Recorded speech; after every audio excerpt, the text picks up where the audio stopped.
আল্লাহ তুমি আমার গুনাহগার উম্মতকে বাঁচাও। বিশ্বনবী পাগলের মতো একবার হাউজে কাউসারে যাবেন, একবার সিরাতে যাবেন, একবার পুলসিরাতের দিকে, একবার হাউজে কাউসারের দিকে পাগলের মতো দৌড়াতে থাকবেন। তার কোনো গুনাহগার উম্মত যাতে জাহান্নামে ঢুকে না যায়। সেদিন কেউ সুপারিশ করতে পারবে না বিশ্বনবী ছাড়া। কিয়ামতের ময়দানে ওই বিভীষিকাময় সময়ে মুসিবতের কালে মানুষগুলো পাগল হয়ে বিশ্বনবীকে খুঁজতে আরম্ভ করবে। সবাই মিলে বিশ্বনবীর কাছে যেয়ে বলবে, ইয়া রাহমাতাল লিল আলামিন, ইয়া খাতামান নবীন, রাহমাতাল লিল আলামিন। দেখেন আমাদের কি অবস্থা, কি কঠিন বিপদে আমরা আছি, দাঁড়াতে পারি না, সূর্যের আলোতে ঘেমে হয়রান। আজকে কেউ সুপারিশ করতে পারবে না।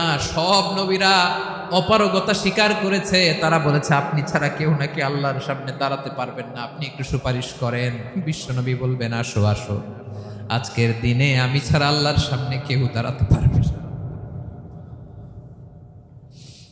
বিশ্বনবী মাকামে মাহমুদে যে আল্লাহু আকবার বলে সিজদায় লুটিয়ে পড়বেন। আল্লাহ রাব্বুল আলামিন বিশ্বনবীকে এমন কিছু চমৎকার শব্দ শিখাবেন, ওই শব্দগুলো দিয়ে আল্লাহর প্রশংসা করে বিশ্বনবী কাঁদতে আরম্ভ করবেন। বিশ্বনবী এমন ভাবে অজর দ্বারায় সিজদায় লুটিয়ে পড়ে কাঁদবেন, রব্বুল আলামিনের রহমতের দরিয়ায় জোশ লেগে যাবে। রব্বুল আলামিন এই দৃশ্য থেকে সহ্য করতে পারবেন না। রব্বুল আলামিন বলবেন, ইয়া মুহাম্মদ ইরফা রাসাক, ও নবী আপনি মাথা তোলেন,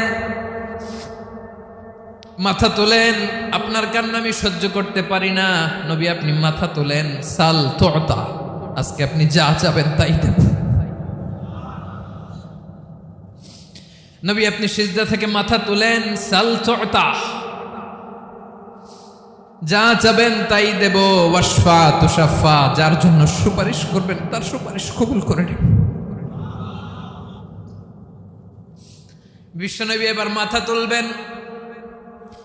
যে বিভীষিকাময় সময়ে প্রত্যেক নবী বলেছেন আমি পারবো না, প্রত্যেক নবী বলেছেন নফসি নফসি, আমার কি হবে আমি জানি না, আল্লাহ আমারে বাঁচাও।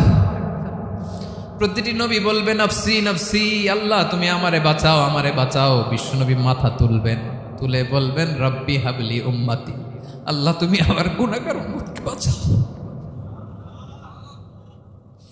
এই দুনিয়ার বুকে রব্বুল আলামিন সব নবীকে একটা করে দাওয়া মুস্তাজাবা দিয়েছেন, মানে যে দোয়া করলে কবুল হয়ে যায় সাথে সাথেই। দাও বিহা, দুনিয়ার সব নবীরা ওই দোয়াটা দুনিয়ায় করে ফেলেছে। সব নবীকে আল্লাহ একটা করে দোয়া দিয়েছে।